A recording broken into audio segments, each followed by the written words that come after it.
తిరుమలలో ఆదివారం జరిగే రథసప్తమి వేడుకలకు టీటీడీ సర్వం సిద్ధం చేసింది. ఈ నెల 25న ఒక్క రోజులోనే 7 వాహనాలపై స్వామివారు దర్శనమివ్వనున్నారు. ఉదయం 5:30 నుంచి సాయంత్రం 7 గంటల వరకు వాహన సేవ కొనసాగుతుంది. సూర్యప్రభ వాహనం, చినశేష వాహనం, గరుడ వాహనం, హనుమంత వాహనం, చక్రస్నానం, కల్పవృక్ష వాహనం, సర్వభూపాల వాహనం, చంద్రప్రభ వాహనంపై స్వామివారు విహరించనున్నారు.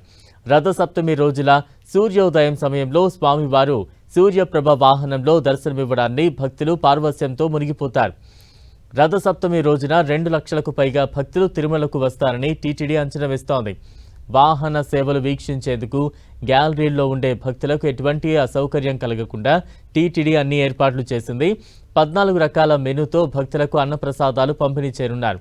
మాడవీధుల్లో భక్తులకు సేవలు అందించడానికి విజిలెన్స్ సిబ్బంది, పోలీసులతో పాటు 3700 శ్రీవారి సేవకులను కేటాయించారు.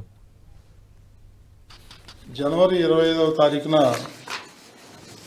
రథసప్తమి పర్వదినం సందర్భంగా 7 వాహనాలపై స్వామివారు ఆలయ మాడవీధుల్లో విహరిస్తారు. భక్తులకి దర్శనం కూడా ఇస్తారు.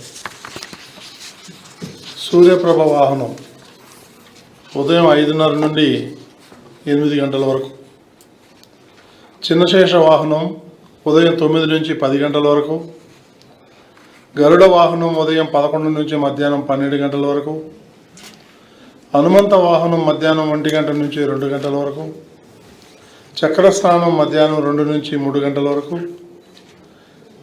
కల్పవృక్ష వాహనం సాయంత్రం 4 నుండి 5 గంటల వరకు, సర్వభూపాల వాహనం సాయంత్రం 6 నుండి 7 గంటల వరకు, చంద్రప్రభ వాహనం రాత్రి 8 నుండి 9 గంటల వరకు.